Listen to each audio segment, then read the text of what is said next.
2, 1, boom. Hotep Jesus. Of all the Jesuses I know, he's the Hotepiest. Social scientist and YouTube host, Hotep Jesus. How the fuck do you get a name like Hotep Jesus? The one and only Hotep Jesus. Ryan Sharp, better known to the world as Hotep Jesus. Hotep Jesus. Hotep Jesus. Hotep Jesus. Hotep, you're a genius. HotepJesus.com. Somebody said, "What do you think you are? Some kind of Hotep Jesus?" Ooh, And I that's was good. just like, ooh, that's sexy. Yes, I do think I'm Hotep Jesus.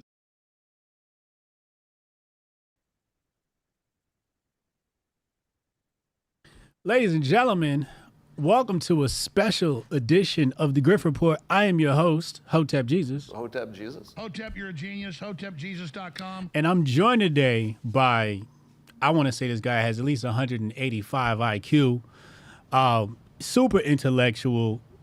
I'd like everybody to welcome Charles Haywood to the platform. Charles, what's up, man? How are you? I am great. I don't have 185 IQ, at least I don't think I do, but I'm very pleased to be here. Have you ever taken an IQ test? I have not. Yeah, I'm scared. I did get a perfect LSAT though, so LSAT score back in the day. Oh, damn. Yeah, so definitely genius level IQ here we're dealing with. Yeah, I'm terrified to take the IQ test because I'd rather just think I'm 160 as opposed to somebody telling me, actually, you're not, you know. So we're going to talk about a bunch of different things today. We're going to talk about, potential for an American Civil War and forms of government, et cetera, et cetera. But I first want to talk about business because that's just my passion. And that's what I've been doing most of my life. So you gained your, I would say, massive wealth through the shampoo company.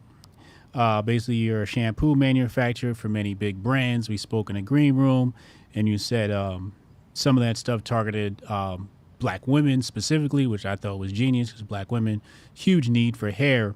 But what I want to ask you is, when it comes to business, I always tell people, usually it's only like 2 or 3 things that make something a success. It's not a whole bunch of moving parts. It's usually like 1 or 2 things. In your opinion or in your experience from launching that shampoo situation, what were those like top 3 things that really moved the needle for the company or are more important for you to keep an eye on? Yeah, I think I'd say 2 things really, not even 3 things. The first thing is simply the ability for each of the people, including me, but also all the members of the team, to get things done. Most people just can't get things done. And you don't want a team member who can't get things done. At the same time, you have to give people the independence and autonomy to get things done without micromanaging them or you're second guessing them if there's a mistake that, just an honest mistake. But most people just can't get things done. They have a list of 10 things and they do 7 and they go watch Netflix. Why? I have no idea. And I know an infinite number of even successful businesses that are run by people or seemingly successful businesses. Like I used to wonder this. I would call people up and I'd leave a voicemail back when people left voicemails. Like, I want to spend $100,000 with you today to buy this piece of equipment. And they would never call back. Why? No idea. So I think the number one thing in business is that people, everybody in the business, whether that's 1 person or 100 people or 1,000 people, to make it truly successful, have to be able to and have to be focused on getting things done.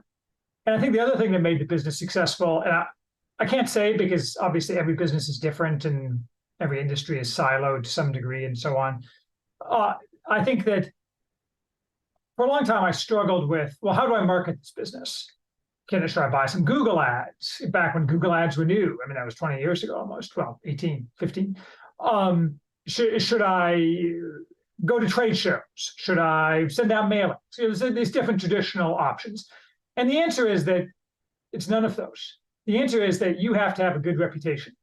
And because fundamentally any industry is especially a B2B kind of industry, B2C is a little bit different, but B2B, it's a word of mouth business. More or less every hair care brand, the people know each other. But maybe they don't like hang out all the time, but they know of each other, they talk to each other occasionally and so on. And fundamentally, most of the time, the way you get new business, with some exceptions, is that if you have outbound outreach, to somebody who doesn't have a current need. They're happy with their current manufacturer, say. They're like, well, they may be polite to you, they may ignore you, but it doesn't matter.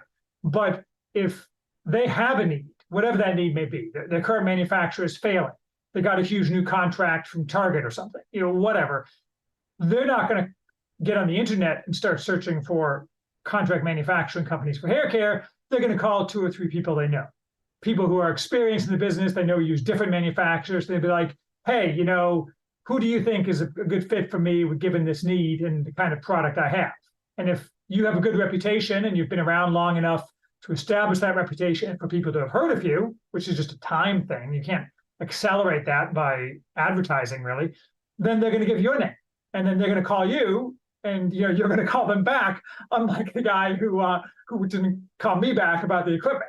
And I mean, one of our biggest customers who will have to go unnamed, is a woman, and she just sent in an email seeking out help, and I could tell it was a very small company at the time, but I could tell that she was super organized and she was going to be wildly successful. But she told me later that most of the people she reached out to just ignored her because she wasn't already a big company. But I mean, I could just tell from my experience that this person was going places. I mean, it's not guaranteed, but because anything can happen to anybody, she might have been hit by a bus and that would be the end of her business. But that word of mouth is crucial, and establishing that reputation. And it's not just a reputation. I'm kind of personalizing this, but I think the analog is true for all businesses. It's not just the reputation for having good product and being timely and communicating. It's a reputation for honesty more than anything else. Because I think the single biggest failing that a lot of businesses have, other than not calling people back, is failure to communicate. And again, that sounds kind of stupid, right? It sounds like the thing you'd read in a self-help book. But communication, all customers want is to be told what's going on. But most companies won't do that. And that goes back to the first thing, because everyone's afraid of taking responsibility, afraid of being entangled, especially if there's a problem, because when customers call, there's frequently because there's a problem. So if you empower, again, that sounds kind of stupid, but if you empower your employees to get things done and you tell them to make sure to communicate to the customer, then all this stuff happens automatically and instantaneously without Charles Haywood having to get involved at all. And that increases your reputation. Anyway, that's kind of a long response, but that's my off-the-cuff response. No, that's valuable. I'm writing this down. I got to get all in your business now. I wrote down capital spend. I want to know how the capital was spent at the early stages and how the business was operating, right? So we're talking about manufacturing here. Was this manufacturing here? Was it in China? How did that work? Was it leased? Did you buy your equipment? How did that work? I'll answer all those questions. So shampoo manufacturing basically consists of mixing things in tanks. Some of it is a reactive chemistry, or most of it is just blending, sometimes under heat and vacuum and so on. And it's different, like my business was different than, say, color cosmetics or aerosol manufacturing, which are different but related manufacturing areas, which I know something about, but wasn't focused on. And 80% of it was hair care, but we also did things like skin lotions and so on. So basically, topical non-ingestibles. Like if someone came to me and said, I want to make something that people swallow, not interested. Not, too much risk, not my area, don't do that. Or toothpaste, don't do toothpaste. So that's just the way we did. So I started the business. I used to be a lawyer, a mergers and acquisitions lawyer, but I didn't like that because I wanted to be rich. And so I quit my lawyer job after my wife announced she was pregnant with our first kid, and took my income down to 70 grand, returned to Indiana, where I'm from Chicago, to take a business job because I wanted to learn the magic of business, what happened inside a business. And the answer is there is no magic, because you just need the right people and the right attitude. There is no secret sauce, other than, I think, the secret sauce that I already discussed. And so then my wife announced she was pregnant with our second child. I said, hey, baby, how about I quit this job and go become an entrepreneur and find a business to buy, even though we don't have any savings, and we have a child on the way with one already. She's like, sure, baby, that sounds great. Why she said this is unclear to me. Maybe she just thought I was crazy and I would like go postal if she didn't say yes. No, I'm just kidding. She was very supportive. So I cast around for a business to buy, and as far as the capital assets go, I didn't know anything about the shampoo business, but a similar business had gone out of business because its owner had died, the founder had died. So the bank auctioned off its assets for like $6 million. And I scraped together 50 grand and bought whatever percentage 50 grand is of 6 million in terms of capital assets, which boiled down to one mixing tank for mixing together shampoos and so on, and one fill head, which is basically a device used to fill bottles, and kind of a jury-rigged fill head. And I didn't have a place to put this stuff. I didn't have any customers. I'm like, I'm going to have a shampoo manufacturing business. This completely insane in retrospect. So by the time it was done, 15 years later, because I sold it in 2020, it had acquisition cost, probably 15 million in capital assets, and all of that with a little bit of exception of some leased equipment, leased to own, was just funded out of income. So the problem is that it's very difficult to do that. I'm not quite sure how I pulled that off, because you have a chicken and the egg problem. Manufacturing of anything is a fairly capital intensive process, or very capital intensive, depending. And so most people, to get started, they're like, well, I don't have 5 million or 10 million, and I don't know where I'm going to get 5 million or 10 million, or to be able to make the debt service on 5 million or 10 million. So I guess I just won't have a manufacturing business. I think the answer is that you have to basically stair step or leapfrog, and you have to accept a large amount of uncertainty and risk to do that. But it does go back to what I said earlier. If you start small, it gives you the time to start establishing a reputation. You start with small customers, you learn on them. I mean, let's be honest, when you're starting off a business, you learn with people who are stupid enough to pick you as their guy, and you try not to screw them. And then over time, you pay for it out of current income if you can. We were able to do that. We had some lucky breaks. We got some stuff cheap. You can buy a lot of stuff cheap off of eBay and some auction sites. I think it's doable, but it's a narrow needle to thread. So when you say you bought this tank, right? I guess it's inside the manufacturing facility, and the owner there is like, hey, this tank is yours, whatever you want to put in it, that's your thing. Is that what that looks like? When it's set up on our side with the customer, you mean? Well, no, you said you paid $50,000 for the tank and the fill head, right? Right.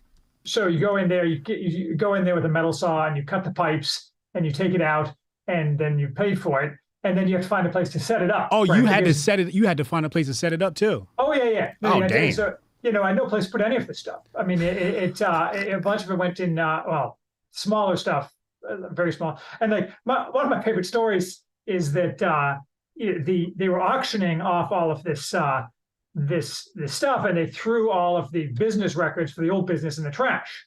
And I went to the guy running the auction. I'm like, hey, can I have those business records? Because I thought they'd be useful. And he said no. So I went and took them out anyway. Which because they're trash. I mean, legally, I'm entitled to take them. They're out on the public street in the trash bin, and so those are actually very useful for understanding a business that I didn't know anything about. I mean, there wasn't anything confidential like formulas or anything, but it's just something that helps you. So you have to be aggressive in that sense. And so what happens is you have this tank and you have this fill head and you have them on a truck, and then I found a place to sublet. And then you have to put the stuff in there and hire a plumber to route water to it, because one of the number one raw material for hair care manufacturing is water, and you have to have a very purified water, because if you use just city water, it causes all sorts of problems with the product. Also, you can have contamination, microbiological contamination, which is like a death knell for your business.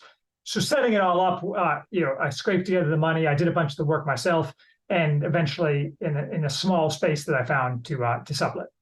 Now, you mentioned that you spoke to your wife about this decision, and, she was like, okay, good job. I'm down, right? Mm-hmm. But I also heard you say something like, a career is not for a woman. Yes.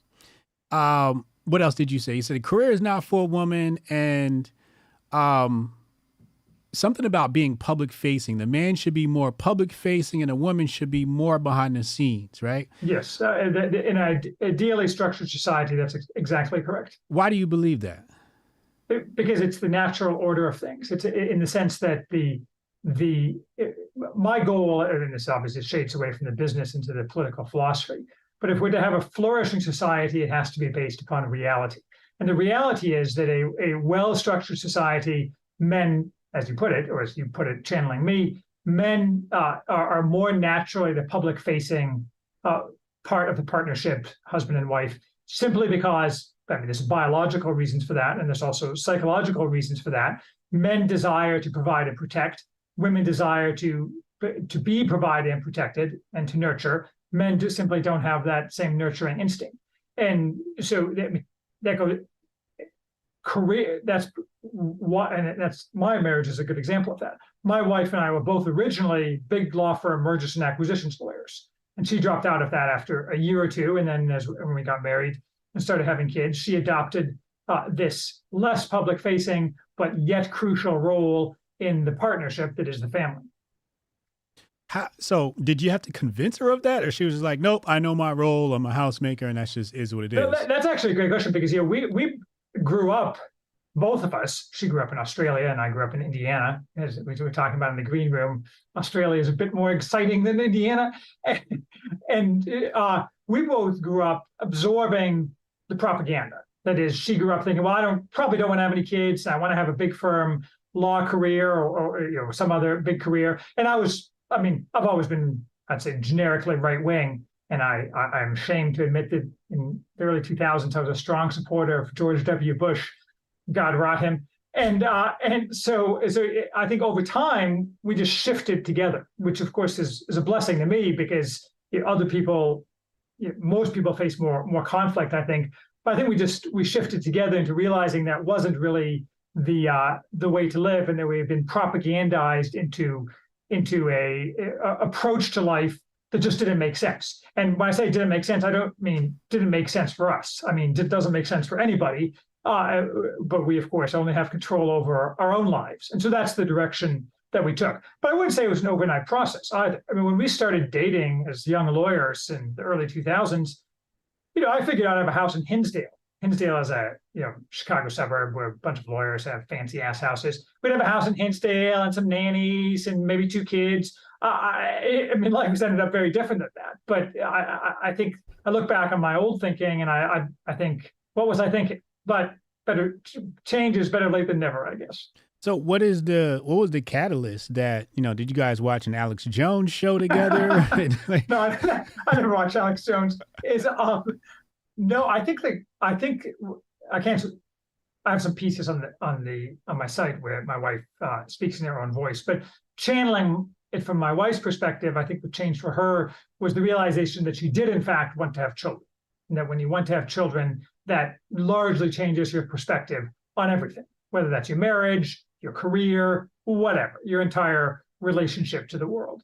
And I think that it was more that I adopted something that I always realized was true, but that when you're surrounded by people who deny reality, you kind of have a strong incentive to not inquire too closely into the falsities of that supposed reality. So I went to law school at the University of Chicago, which is a relatively conservative law school, or was back then. But everyone bought into the modern pieties of how the equality of men and women requires men and women to do everything identically, as opposed to so I wasn't the kind of guy to necessarily raise my voice and fight back against that, except later. And I think for me, it was more that I just became my own man.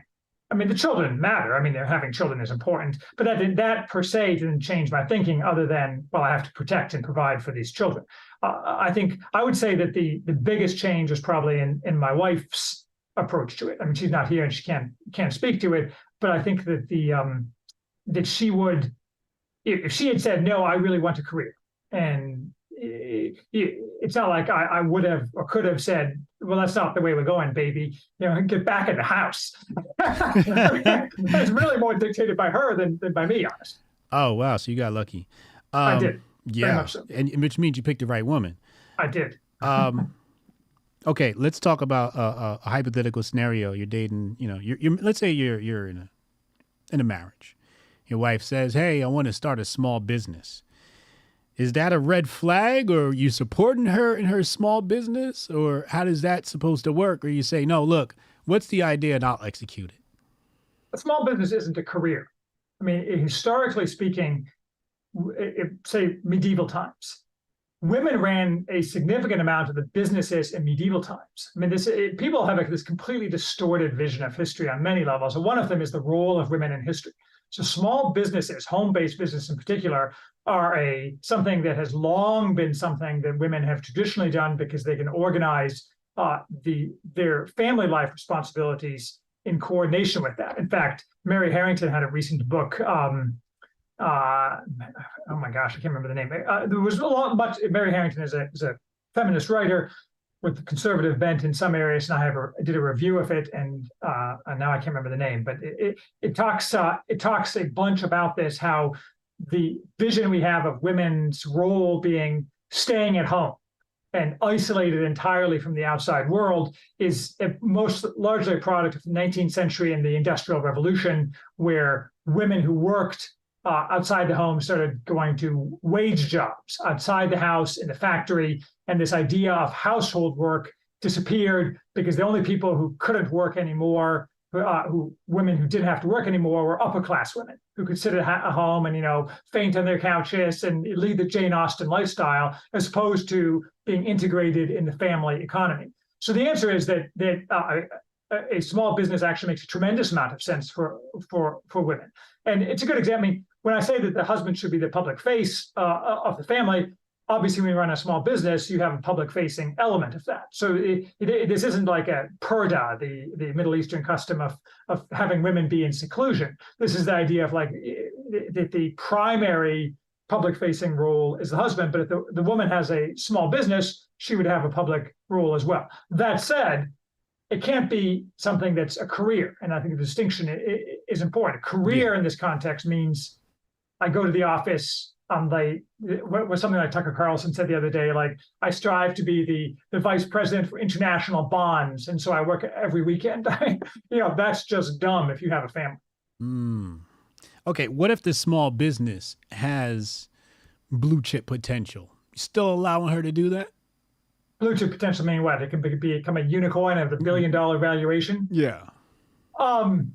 No, because I don't know what that looks like exactly, but typically any kind of business that has the potential to be a massive business, I mean, everything has the potential, but the amount of, for example, outside investment and dealing with outside people that's required to even begin a business like that is extreme. So let's say my wife comes to me and she says, baby, I hear all this stuff you're saying, but I've discovered anti-gravity, and I think I can monetize this to the sky. I'll be like, okay, that sounds fine, baby. I'll go ahead and monetize that. And so, in practice, that's what I think would happen, and that's what I think should happen. Women's small businesses in this context, women with families, especially women with children, I think should be ideally and socially limited to things that are part of the household economy, not designed to move to an office building. Wow. So she comes up with the anti-gravity idea, and you're like, thanks, I'll take it from here. Yeah, basically. Probably. I mean, your mileage may vary, as they say, but the real answer is that I like this guy. But here's the real answer. Okay. I'm gonna disappear. Both my wife and I are going to be in some windowless room in Langley while they extract from us how we figured out anti-gravity, and we'll never see a penny. That's what would really happen. Yeah, absolutely. That is definitely what's going to happen. Super base response. I love that response. I always joke about, women, they belong in the kitchen, which is a euphemism, right? But I don't mean it literally. But, they're supposed to be the caretakers. What are the detrimental effects when we don't balance these gender roles? Is it what we're seeing in society today, or what is the long-term effects? Where are we headed? What could possibly go wrong, especially?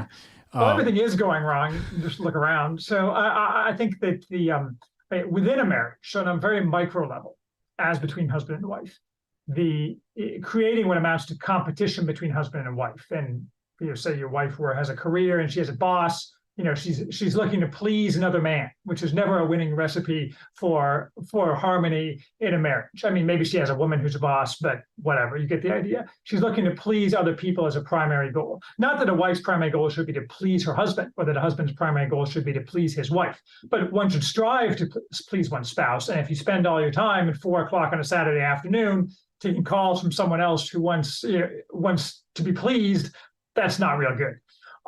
And so I think on a micro level, that's important. I think that having men and women be in competition in the job market fuels any number of horrors. It fuels fake GDP and the pursuit of GDP as a bogus societal goal. The old people have pointed out that if the way GDP is calculated, if you have 2 women and each of whom raises her kid, nothing is added to GDP. But if they hire each other to raise each other's kids, then a whole bunch is added to GDP, which is obviously stupid.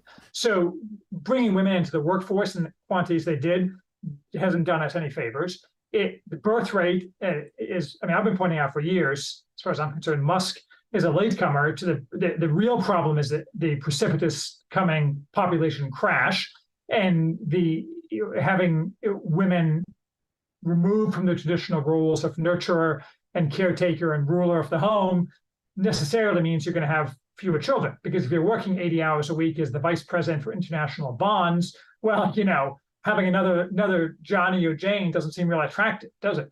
And even though the reality is, whatever they say, that most women desperately want children. And so you're causing psychological harm to both men and women. Which is one of the reasons, no doubt, why huge percentages of the population are medicated with psychotropic drugs. Everyone's fat. I don't know. Look around you. I can't. Leaving aside things like foreign wars, of domestic problems, an awful lot of them can be traced back to the distortion of what I call sex role realism, where men and women do what they're best suited for rather than what some ideologue tells them they should be doing. So the way I was thinking about this was modern middle class, 2-income household, right? Especially with black men, right? Black men are right now being outpaced by black women, as far as income is concerned, right? They're moving into the corporate businesses, the white liberals promoting them at a faster rate than ever. How is a man supposed to manage that when his wife is making, 6 figures and he's, maybe making less than her? Is he supposed to say, look, I'm the man, quit your job, we're going to operate off my income, we're going to downscale everything? Is that feasible? Well, that's a really tough question, because the answer is it's always feasible, or almost always feasible, but not without extreme pain. And that leaves aside the psychological dynamics within the marriage, which are obviously destructive. That's one of the, right now, 70% of divorces are initiated by women, and things like that merely increase it because the woman looks down on her husband, the husband resents the wife. That's not a recipe for marital harmony. But more broadly, or more narrowly, just in terms of strict feasibility, I've been poor and I've been rich. I've been very poor, and being rich is better, let me assure you. But the fact is that most people could substantially cut back their lifestyle if they had a good enough reason, but they just can't do it because that's not the way society looks down on that so much and people are so used to it that having all of these things and people, and even if you're willing to cut out the Netflix and have a smaller house and so on, there are areas of the country now that housing alone is completely unsupportable unless you have 2 incomes. Well, and so you say, well, you should move. Well, this is like those people in National Review a couple of years ago who are like, well, all these stupid poor people should just, who can't get jobs in the Rust Belt, they just need to move.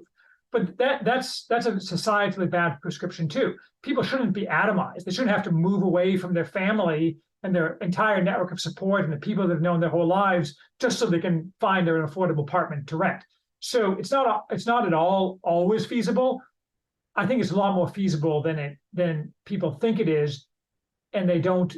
What stops them isn't that it's unfeasible, but that they're not willing to make the sacrifices. And I understand why that is, but it's still it's still feasible in a lot of cases. What about when a guy has entrepreneurial spirit? Should his wife be involved in? Absolutely. Like my wife was always extremely heavily involved behind the scenes in the business. I mean, not in terms of running the spreadsheets. I'm the spreadsheet guy. I'm a numbers cruncher. But in a couple areas, strategic advice, whether that's employees or people who need to become former employees or customers or things like that.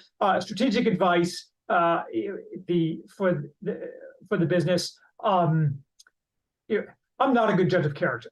I'm a terrible manager. Like I'm not a terrible manager in the sense that I do bad at management because I know I'm bad at management, so I just don't manage because I know I'll be bad at it. But that also means you need to hire the right people, and having someone who's a better judge of character is very valuable. So even on a narrow thing that's not really strategic, she would play a lot of roles. And also just simply talking about the day-to-day, because when you're wrapped up in your own head and you're an entrepreneur, I mean, as you know, where you have what I call the racetrack, all the things that cycle round and round and round in your head. But it's in your head. And talking about things on the racetrack with someone else whom you trust, who's not looking to grift off you in some way, is an extremely valuable thing. And one of our employees once told us that the way he viewed the world was that any decision that came from me had been harmonized before it left the house. So we would harmonize all major decisions. So my wife is extremely heavily involved in the business from start to finish. It's just that she didn't have any kind of relevant public-facing role. Valuable information there. What about the alpha woman, right? There's an alpha woman who's, like I said, she's excelling in life. Is she dateable? I know the alpha woman you speak of, and when I was younger, much younger, I used to have what I called Charles's 7 or so great rules, and one of them was never fall in love with a woman with no close female friends. So the answer is, and the alpha woman has no close female friends, and I'm right. And so no, she's not. She's not. Well, it depends on what you mean by dateable, but I'm old-fashioned, so I'll take that to be the equivalent of falling in love, or at least the possibility of falling in love. So the answer is no. Alpha women are poison. They're poison. Poor relationship. I mean, they make very successful what they do. Right. But if whatever the opposite of happy wife, happy life is I'm dating an alpha woman.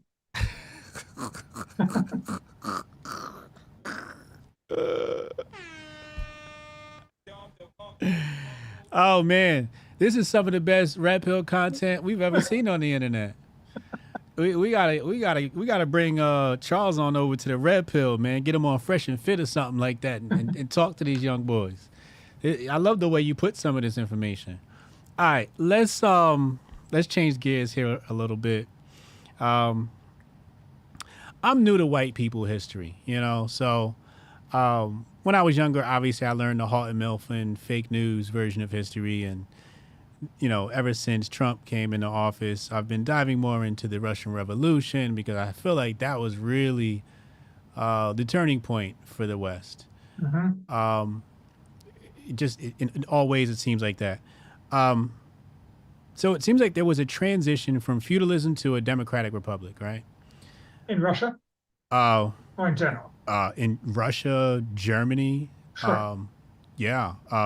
Japan, although Japan sort of moved into communism, or definitely moved into communism.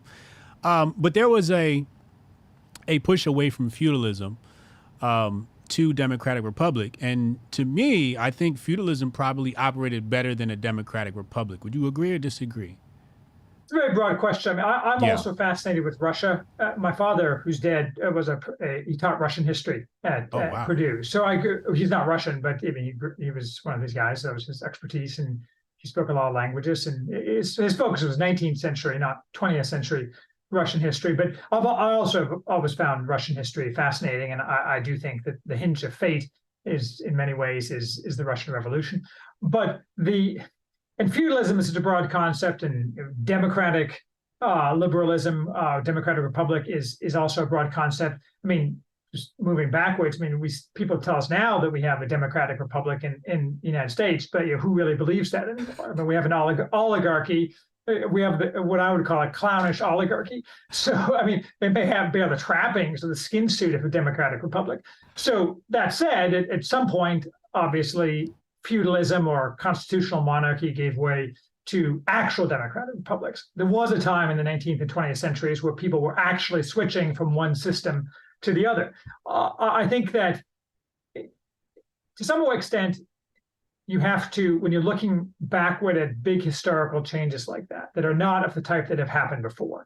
I mean, when I say not of the type that happened before, monarchies have given place to other monarchies throughout history, and that doesn't tell us anything new. But when you introduce something totally new in history, like a democratic republic or communism, it's hard to get into the mindset of the people who did that and what they were thinking at the time.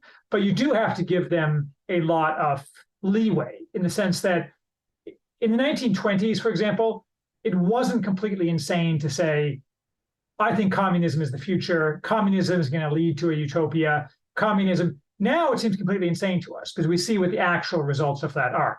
But all the smart people agreed that capitalism was suffering a lot of debilities. Communism seemed like it might be a thing. You couldn't point to all the dead people yet because they weren't dead yet. So, and the same thing is true for switches from, say, monarchies to democratic republics in Europe. It sounds good. And in some cases, it can be good, right? You look at the American experience. You say, well, look, in America, in the late 18th century, they switched from a monarchy to a democratic republic, and they're a great nation, which is aspiring to be the greatest nation on earth. Why can't it be that way for everybody? And we can just ignore what happened in France a few years later because that's just an outrider, and who cares about that? Anyway, so you can make an argument throughout the 19th and even the 20th centuries that a democratic republic, meaning basically more distribution of political power among the population at large, it was the wave of the future. Well, that was then, and this is now. And the ancient Greek historical thinkers always said that democracy is the worst form of government because it led to the worst results. Even though all forms of government can lead to bad results, democracy is the worst. And so what we see is we see democratic republics that were originally set up as not democratic, that is, having a democratic elements, but very much not a democracy, have been forced over time into what's called a democracy, but is really a manipulated oligarchy with an extractive ruling class raping the rest of us. I mean, that's not what I was promised in 1862 or whenever, in France. I mean, and so it's not working out. I don't know what that means we should do next, but we shouldn't, doubling down on failure is never a winning strategy. So my theory is the oligarchy recognized, for example, the power that Russia had, the power that Germany had, and decided that let's overthrow that government with this concept of a constitution or a democratic republic. In some ways, it was brought about through communism, right? Because communism is sort of like the in-between, right? Like that's sort of like the bridge between what happened in Russia and Germany, right? Between, moving from the king. You had the Tsar overthrown like 6 months before the Bolshevik Revolution. Yeah. But large segments of the Russian upper class have been militating for a move away from monarchy for decades. So there's definitely an organized program for that. Yeah. Okay. See, there you go. All right. So there is some validity to what I'm saying here. So it seems like the oligarchy was like, look, we want these resources in these countries. We want access to them. Let's topple the monarchy and bring in this new thing. And then what it does is, I say just adds too many cooks in the kitchen. Like Congress is just way too many cooks in the kitchen, right? That's why nothing ever really good gets done. But also what it does is it creates openings for somebody being co-opted, right? So it says, hey, they've got a senator in, this state. I'll go through him. Like we saw Senator Menendez getting bribes from Egypt, right? Yeah. Whereas if it's just a king, it's a little bit harder to intercept that when you have, in contrast, the Democratic Republic, you can intercept in many different ways by this guy, by that guy, by this guy, by that guy. Is that plausible? It makes a lot of sense. I mean, it's related to the theory that the monarchy is superior because the king takes care of the long-term interests of the country, because it's his property and his children's property, in a way that someone who's elected doesn't, because he's just looking to get his and get out. Right. I mean, that's not universally true, and obviously king has ministers who can be bribed in the same way. So it's not the king, unless the king is personally making all the decisions, which is impossible at any scale, that you're always going to have avenues for that. But by the same token, ministers are looking to the longer term in a well-run monarchy in a way that politicians aren't. So I think it's definitely true that a democratic republic or democracy or whatever you want to call it is subject to these kind of forms of being suborned that are very damaging. Yeah. So, which leads me to my next point is I'm a huge fan of becoming a dictator, and I like dictatorships. I think Muammar Gaddafi did a fabulous job being a dictator until Hillary Clinton killed him and his family. So, you once mentioned in an interview that you liked Lenin, which is interesting because I always make jokes about being the Black Stalin, where I'm like, communism's bad unless I run it, right?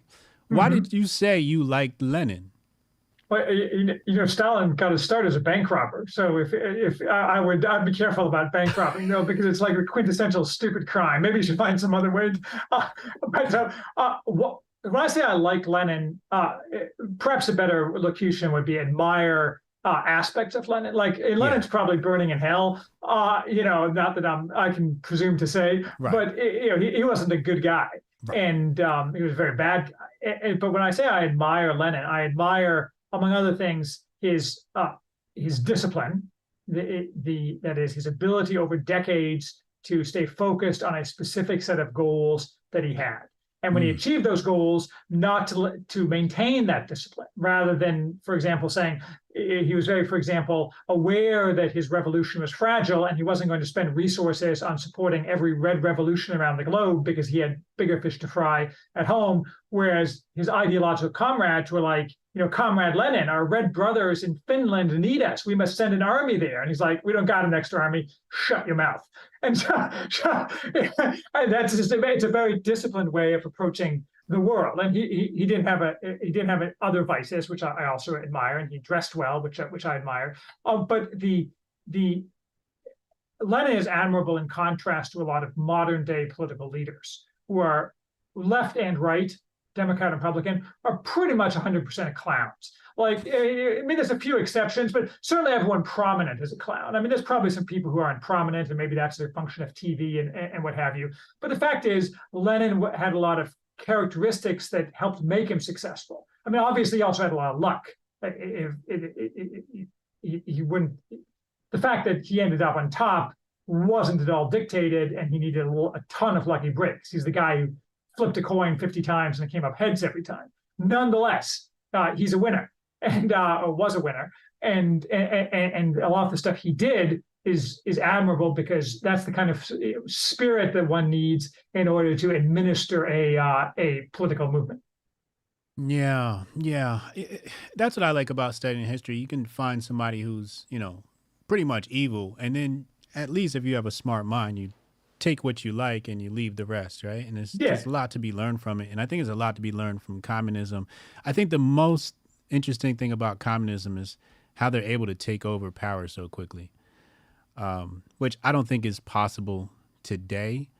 I think today they're operating more like a Fabian socialist type philosophy where, little by little we'll take power, right? And sort of change the complexion of the country. Is that accurate, what I just said?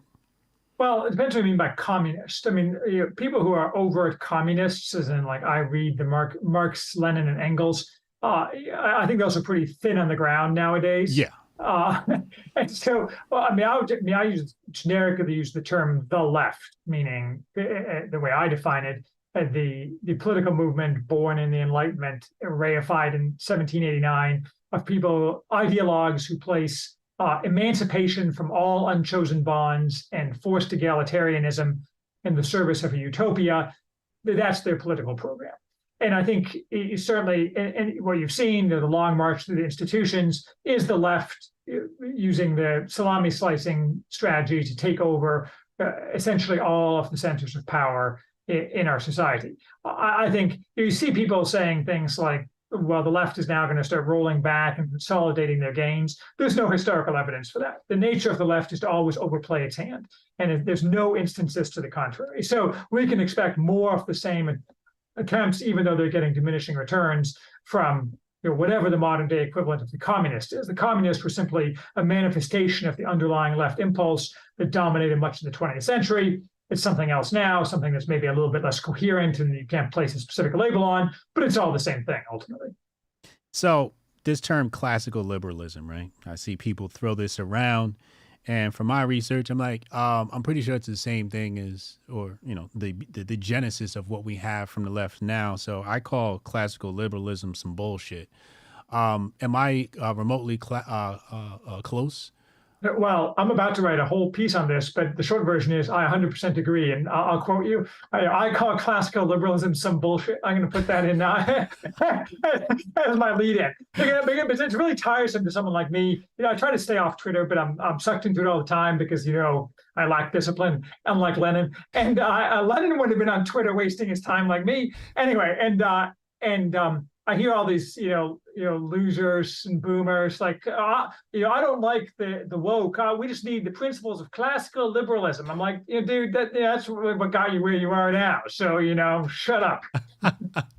That's what I thought. I was like, wait, I felt like I was so alone because every time I come after liberalism, they're like, it's not classicalism. I'm like, isn't it the same thing? I'm like, yes, but I felt alone. And now here you are saying I'm right. You're totally right. You're totally right. I endorse what you have to say. Let's go. Yeah, it just seems like the road to hell is paved with good intentions, right? So yeah, well, it's paved with the intention to create a utopia. I mean, my entire set of political thoughts revolves around we should need to accept reality what it is and allow people to flourish under that, rather than saying if we change these things by just killing a few people, then everyone will be happy forever. I mean, that's just not the way the world works. We need to maximize human flourishing given the constraints that are placed upon us. Obviously, removing those constraints when feasible, but and I don't mean like social constraints. I think all social constraints should be multiplied like 800-fold. I mean, engineering constraints, like we need more free energy, we need those kind of things. Yeah. So trying to create this utopia, which is impossible, right? It happens to be a goal of communism, happens to be a goal of anarchism, even libertarian anarchism. Mm-hmm. This goal of utopianism. So let me just tell you my theory and you can tell me what you think, right? I believe that the only role of government should be military, right? And then everything else should be settled by the private market. Dueling? What's that? Dueling? Perhaps. Maybe. Or we just, make them go see Joe Rogan and Dana White and you UFC it out, But, I'm saying that from a perspective of, there's too much regulations in the market, which I'm not a favor of. But let me try and form my thought here because I sort of lost my train of thought when we were talking about dueling. Sorry. No, it's all good. It's all good. So, okay, so just government, and I believe that in order to make a better society, we should do that through social engineering and marketing and advertising and changing the culture, as opposed to setting laws and mandates. Mm-hmm. What do you think about that? As the first part, I believe in what I call it's like you're setting up an ideal society, a government of limited ends and unlimited means. And the military is the best example of that. Like one of the limited ends of the government should be border defense. I mean, that's just obvious, yes. Right? And it should have essentially unlimited ends to that purpose. Right. Like enough to kill all the people who want to come across the border. I don't mean the southern border necessarily. I just mean people who want to invade the country and take over. They should get bombed to smithereens, and that's the role of the government, right? Correct. Everybody can get behind that. Yes. I think the government also has other limited ends as well, but the military is the biggest one, and I think that almost every function the government has should be done on the basis of subsidiarity. So if the local government should do it, the state government shouldn't do it, much less the federal government. The only things the federal government should even think about are things that can't be handled by states or localities. At the same time, I think that the cultural change, as you suggest, is extremely important. I think our culture is rotten in about 800 different ways. And it is true that laws are inadequate. That is, the only way you can have a virtuous society, as kind of a shorthand, is by having social stigma, where it's enforced by the people in the society as a whole. Boom. The people in the society as a whole aren't enforcing the rules because they're expressing contempt or ostracizing people who aren't adhering to whatever the social norms are, then all the government and the rules in the world won't change it. You still, those two things still need to go together to a certain extent. I don't know what exactly that extent is. I think it has to be determined on a case-by-case basis. But certainly, in order to renew America, say, passing more laws is going to do nothing. If America is to be renewed, it'd be because the people decide to take it in a new direction. And then maybe over time, their legislators pass new laws or set up a new structure where laws buttress that in some way. But ultimately, laws that are socially oriented have to be an expression of what the people want. And reinforcement rather than some mandate or dictate. And that's just obvious that if you take a people who are not virtuous or have the wrong social structure or thinking and pass laws, that's just a waste of your time. So, but the problem is that we're very far from the right place on all of those things. From this, how much the government does, how much the government interferes, what people do socially. I mean, it's all a mess. So theoretically, that's my theory, but how you get from where we are to there beats me. Massive advertising campaigns, reformation of Hollywood.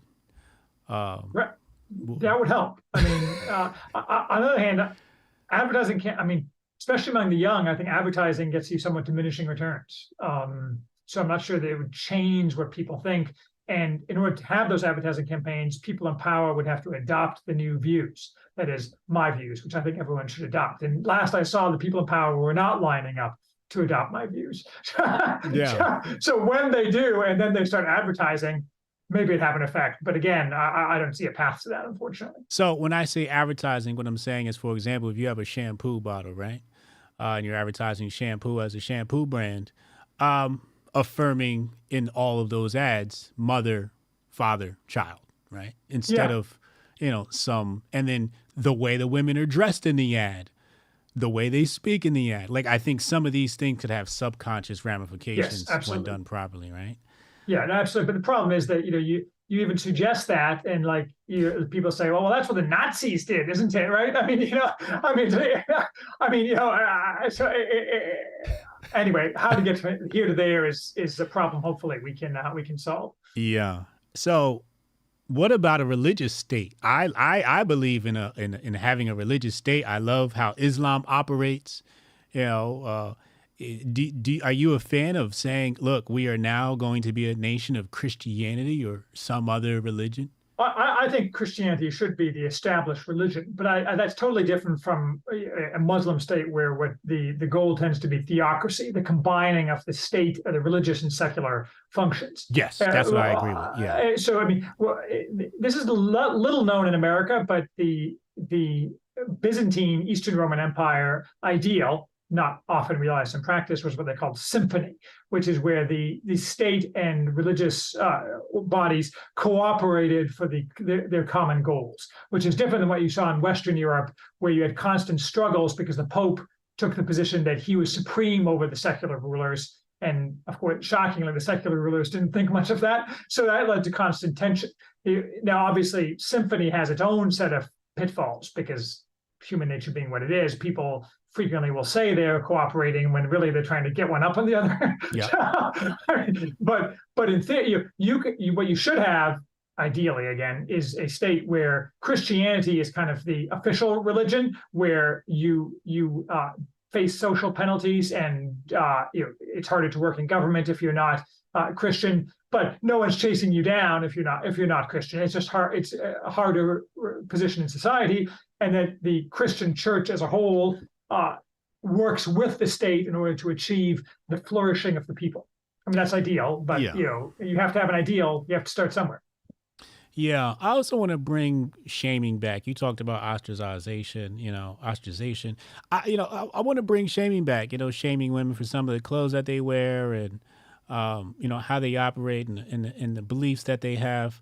And I think this should be part of, well, I know it was part of early America, because it's like, some people say, well, I think you're a big fan of Christianity. You're obviously a Christian. You're a believer in Jesus.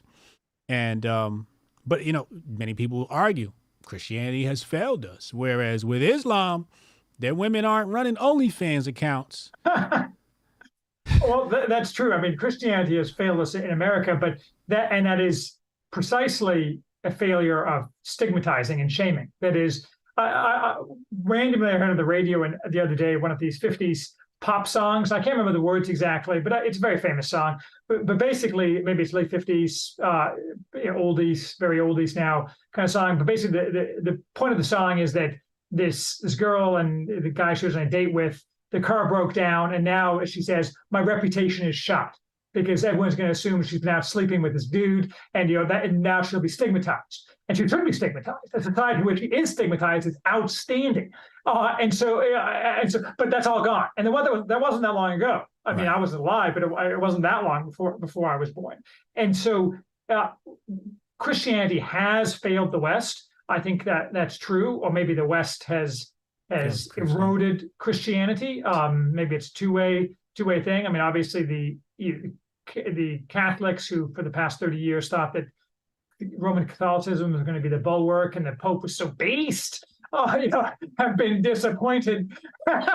And so I don't know. I think you have to have a religious reawakening among Christians. Yeah. I really just want whatever religion is. I want strong adherence to the Abrahamic teachings, right? Strong adherence to the Bible or whatever the religious book is, like strong adherence. Not to the fact, some of those things like, hey, you should beat your wife. Nah, I don't think that stuff we got to let go. But strong adherence to some of the homophobic rhetoric, where, I don't believe that we should do something bad to gay people. I just believe that we need to set a standard based around heterosexuality, and homosexuality should be hidden in the shadows in our content. Yeah, I mean, all sorts of things that were stigmatized, social behaviors that were stigmatized, say in the 1950s. A good starting point would be to say, well, unless we can be proved otherwise, we should bring back all those behaviors. And you hear a lot of propaganda, like everybody beat his wife back then. None of that stuff is true. Much of what we hear as history is just lies told by various forms of people who want to destroy us. So, but like it's like the girl I just mentioned in the song, and the same thing is true for homosexuals. It wasn't that long ago that people were stigmatized for bad behavior. They didn't flaunt their bad behavior in public, and everyone was happy, as happy as they're going to be. Again, there's no perfect happiness. You just want to maximize the amount of happiness. Right. Yeah. Let's talk Civil War and secession. If you had to put your chips down on the table and bet, would you say we're going to head towards a violent civil war, or we're not? I think not, in the sense of civil war in the way that most people contemplate it. Thank you. I think not. Yeah, I agree. It's true along trivial axes, like there's not going to be people in blue and gray uniforms lined up shooting muskets at each other. Right. But I think that everyone is like, Haywood is always calling for violence. I don't call for any violence. I merely say that on a historical basis, as societies and the oligarchies that run society lose their grip, violence tends to spring up along all sorts of axes. And the idea that this is controversial is stupid. I mean, every change of civilization is sadly accompanied by violence. And you don't even need change of civilization. I mean, we've been treated this week to what was on nobody's bingo card, which is officially declared war in Israel. I mean, what the hell? I mean, and so I do think that my premise is that the regime, the oligarchy that rules us, is very fragile, and will eventually lead to some kind of restructuring of the current American political system as these people lose their grip on the levers of power, and people who are hopefully more suitable to helping the population of America gain grip on their levers of power. But the fact is that these kind of changes tend to have some level of violence associated with them. But I don't think we have a big civil war where states are fighting each other and so on. We might have various forms of civil conflict. We might have a flailing and dying government trying to, bring this power to bear on people. You might have opportunistic military people saying, traditionally, this is one of the major drivers of violence, like Napoleon. Look at all this chaos. I think maybe here's an opportunity for me, and I got these dudes, and they're armed, and maybe we should go do something. I mean, history shows us all sorts of things happen. So I don't think we're going to have an old-fashioned civil war, but I do think that this idea that Americans have that the default is everyone has peace and plenty forever is unfortunately not the case. You said the oligarchy is losing its grip. Why do you believe they are losing their grip? I have a very long piece written on this called "On the Fragility of the Current Regime." But hold on. On the fragility of the current regime. Yes, I'm going to read that. So I think fundamentally that a guy named Michael Anton has a excellent piece at, I think, New Criterion magazine called "Unprecedented," where he analyzes kind of some ways in which the current regime has no analog in human history. So, for example, there's been plenty of oligarchic and extractive ruling classes throughout history. I mean, it's practically a joke, right? Most ruling classes that start off good decline into money-seeking machines for a subset of the people. I mean, big surprise, right? But no regime in history has ever, for example, deliberately tried to immiserate and destroy the people over which it rules in the way that the current regime has, or engage in the kind of ideologically driven behaviors that are destructive of the things that they rely on to line their own pockets. So some are related to that. I just think, and we can go into detail, but I think fundamentally the reason that the regime is fragile is because it's run by incompetents and clowns who are ideologically driven and who know no history. And the natural end result of that is that not that the regime isn't powerful. The regime is obviously powerful because it has lots of people and weapons and so on, but it's fragile in the sense that if there was ever a real crisis, the current oligarchy would be unable to maintain its grip on the levers of power. Crisis like what? Well, a real plague, losing a war to the Chinese, an asteroid hitting us. I mean, history is full of civilizational crises that are brought to bear on civilizations. So the relatively early Roman Republic faced an existential crisis at the Battle of Cannae against Hannibal, where something like 100,000 Roman soldiers were killed, and in Italy by a foreign invader, and who would then proceed to stay in Italy, and so instead a lesser civilization would immediately have crumbled, and ultimately the Carthaginians, that is Hannibal's people, faced the reverse and they crumbled. But the Romans just dug deep and spent the next couple of decades fighting the Carthaginians and won. So whether your society can withstand a crisis is the question of whether or not it's fragile. Did you fall for COVID-19? No. So in fact, I have a piece I wrote on my site in May. You done wrote a piece about everything. That I look back at now, and I was pretty much 100% right. I didn't talk about the vaccines because that was pre-vaccine, but like the first 2 weeks, I was like, not sure where this is going. Maybe I'll just stay home. But it became by 2 months in, or even less. I mean, I stopped caring about it at all. I made a lot of money off it because I made hand sanitizer. I had a license to do alcohol, and so it was the Wild West back to business. But I got to say, I mean, I know I'm egotistical, but I'm pretty proud of my my COVID track record. That's nice. That's so you're a pure blood. Oh, I'm a pure blood, and I quit making masks early. Like the only time I wore a mask was other than I was forced to, like on airplanes, Costco reopened after like 2 weeks and we were out of milk. So I go down to Costco and it's this clown show where everyone's spaced 25 feet apart and there are only 50 people in the Costco at once. It was like the weirdest experience. But that was back when you weren't allowed to have a mask because masks had to go to first responders. So I, of course, being a paranoid, have a lot of survivalist stuff. So I had a very nice mask on. and then after that, I'm like, this mask is stupid. So all the rest of my masks are still sitting in storage somewhere. Yeah, that's what happened to me. I was a masker when nobody was a masker, and then when everybody was a masker, I was a no masker. Yeah, are you a pureblood, if you don't mind my asking? Oh, absolutely. Yeah, Absolutely. I mean, I just every day that passes, yeah, I just thank God that my family and I are purebloods. Yeah. So, what was your piece on in regards to COVID? What were you basically saying in there? Well, the piece is titled "On Masks" because that was the hot topic. But basically, my point was that I remember saying this very early on to my wife because in 2009, I don't even remember, there was this SARS thing. Yeah, and, SARS. Cool. And my wife was in Australia at the time. She had a family emergency. And I was afraid they would close the borders. They had all these videos of people in China dropping dead in the streets. I'm like, very early on in the COVIDs, I told my wife, I don't know what's going on here, but all this is bullshit. Like, they're not welding people into apartment buildings. None of these people are dropping dead in the streets. Not sure what's going on, but this ain't it because I've seen this all before. And so I wrote about, and this is, I think, early mid-May 2020.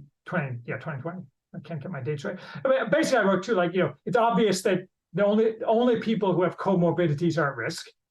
The average person is not at risk at all. Children are not at risk. That's completely obvious. I mean, all these things were obvious very early on. But they were lying to us, and now it's all kind of lost unless you have this kind of contemporaneous document that specifically says X, Y, and Z. And I have personal experience. Like my aunt died during the COVIDs. She was old, and she was childless, never married, and I brought her to live close to me. And she got the COVIDs and coughed all over me, and I didn't get it till later. And then they wouldn't let her go back to her home, basically, where they'd confined her. They sent her off to some specialized COVID facility. And 3 months later, she died because she was lonely. But then like COVID death on her death certificate. I mean, she had like barely noticed the COVID and she had 3 months, but they just lied. So even the old people, who are the vast majority of people killed by COVID, the Wuhan plague, as I call it, were exaggerated. But and I don't think I really talked about this in my piece, but the biggest single problem with the Wuhan plague was a manifestation of one of the biggest problems facing our society, which is excessive emphasis on catering to the wants of old people. The fact is that while I don't want the government rationing medical care necessary, the fact is that young people with families get screwed all the time so that old boomers can have more medical care and so on. It just doesn't matter from a societal perspective that some person died 6 months earlier in a nursing home from the Wuhan plague, and it just doesn't matter. Sorry, and we shouldn't spend a bunch of money to stop it because you're old, and that's the way the world goes. But the Wuhan plague was all about keeping it was old people safe because they were afraid, and people who viewed the world through a hyper-feminized lens because they're afraid. Everyone's a pussy. Let's not do that.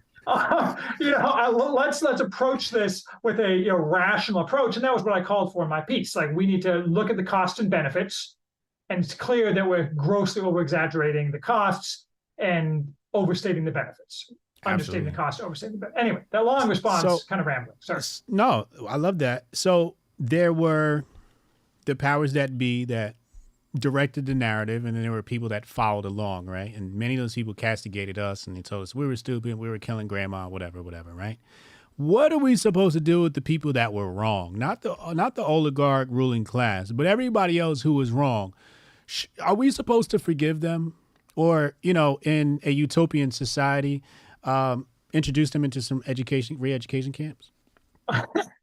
Re-education camps are expensive. I think that you can't separate the oligarchs from everybody else. That is, the people at the top who did all these things need to have exemplary punishments. I mean, they never will, but ideally you would have exemplary punishments. Fauci would be caned on live TV, for example. I mean, that would be an exemplary punishment. And so, and then I think back to what you said earlier about shaming. Yeah. When those things are accomplished and everyone realizes that this society identifies these people as malefactors who damage this society, then everyone else who kind of went along with them would feel that sense of shame. So even if they never changed anything or admitted anything, they would know in their hearts that, like, I'm that guy, I'm lucky I'm not getting caned. And on a very micro level, around the Thanksgiving table, say Johnny and Jane are cousins. Jane's a pure blood, Johnny's not.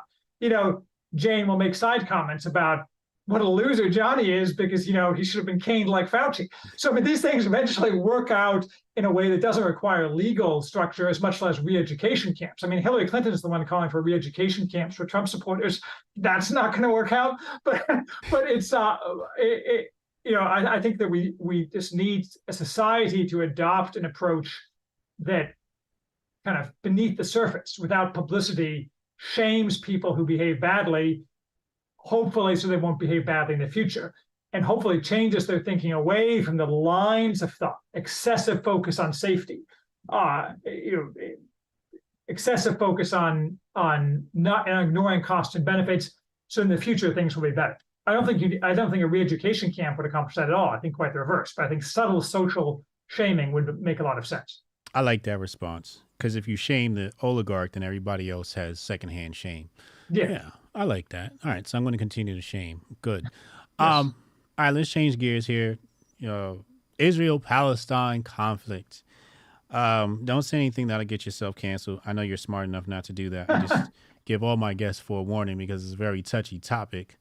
What were your initial reactions about the conflict? Whose side are you on, et cetera, et cetera? Yeah, it's a great question. I'm not clearly on anyone's side, but if my general, leaving aside the war, which I'll get to, my general belief is that I would rather have. I think that the Middle East should be ruled by the Emperor of Byzantium. And so, in the ideal situation, neither the Jews nor the Muslims would control any of that area. And the Muslims who came around in the 7th century should be kicked out and go back to where they came. And, but that's not the world we live in. And last I checked, like, the Emperor of Byzantium wasn't knocking on the door. So short of that, my goal is to ensure that the Middle East is not a hellhole, and that it's beneficial and well organized for Christians, because it's important to Christians. And the fact is, despite that, there are Orthodox Jews who are, are rude to Christians.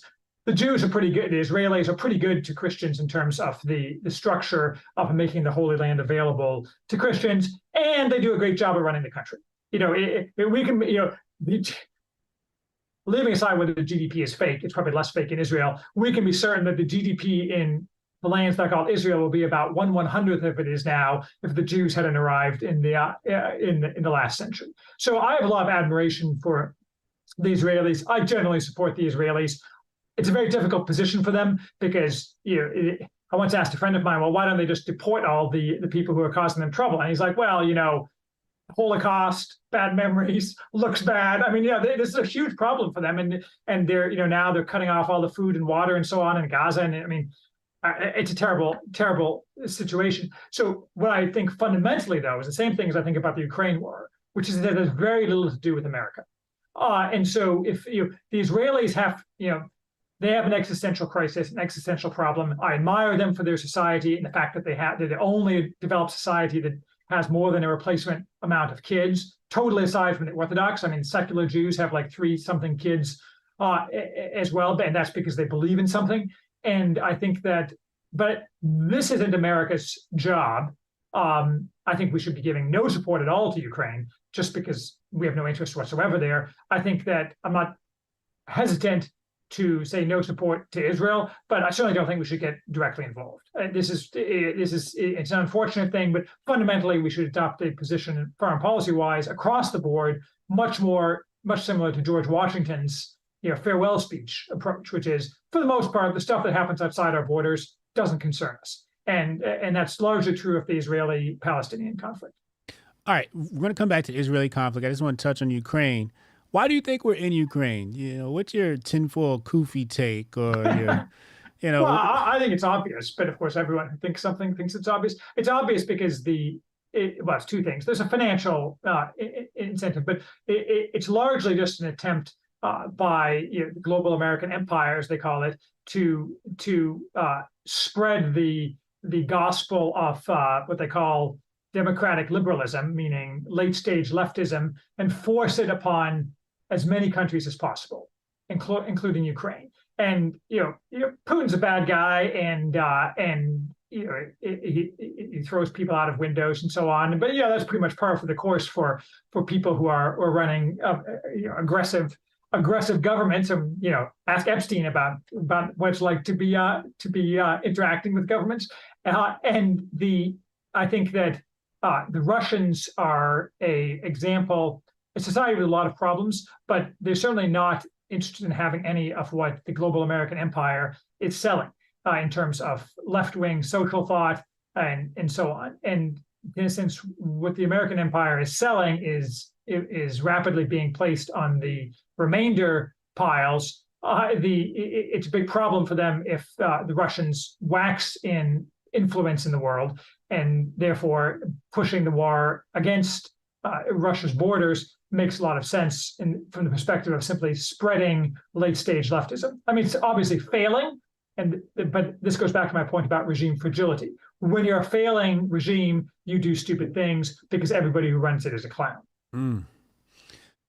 Okay, so my theory is, going back to the Bolshevik Revolution, that these globalists are still trying to get at Russian resources, and they've been trying to get at those Russian resources for over a century, right? And I think that's more of a continuation of that. And I think because it's not very smart to just try and invade Russia. That could be, catastrophic consequences following Nash's equilibrium, right? If you pick one of the other four quadrants. So I think the next best thing is, well, let's just destabilize things around them and sort of corrode the borders of the nation. Would you agree with that? I think, well, that was definitely true in the 90s. I mean, that was the entire Western approach was to loot Russia with the cooperation of oligarchs rather than rebuild Russia. They wanted to loot it. And obviously there are, I have no doubt, many people who would like to get back in on the looting. And if they can't get the looting, then looting Ukraine will do fine. You doubtless saw that last week or the week before, Zelensky was meeting with various hedge fund types and business types to talk about rebuilding Ukraine, which means fire sale of Ukraine's assets to Westerners, and fat payouts to Zelensky and his cronies who can go emigrate. I just think that the idea, I find it difficult. I shouldn't say this because the history teaches, history meaning last week teaches us totally differently, but the idea that you're going to go back to a time when you can dominate Russia and take its resources, given the miserable failure of sanctions and the increasing relevance of Russia on the world stage and power of Russia in terms of soft power on the world stage since the war began, is obviously insane. And I don't know anything about Russian internal politics really, but the common wisdom seems to be from serious people that if Putin disappears, you're sure not going to like who takes his place. I mean, Zelensky is not taking Putin's place. Hillary Clinton doesn't get to pick his successor. It's going to be some guy you've never heard of who is, a lot more pissed and a lot more, Russian nationalist, and that's not going to be good for anybody.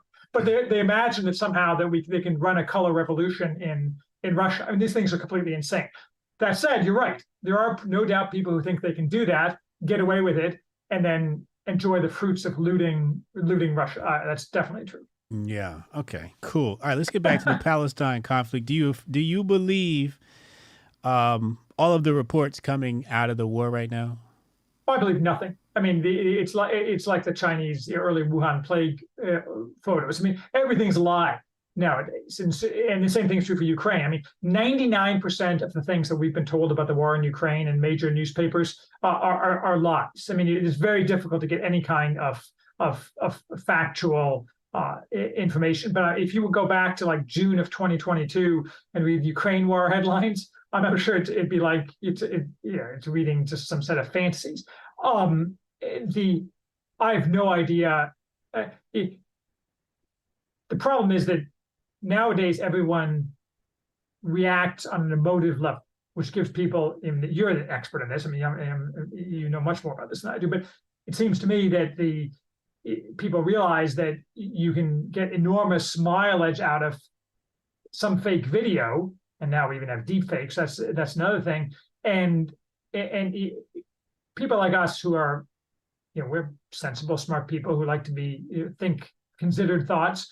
We are like, well, that's not really going to move the needle. But the fact is, it does move the needle because most people are sheeple, and then they go call their politician and so on. So I don't believe anything. I mean, I don't believe the statistics coming out.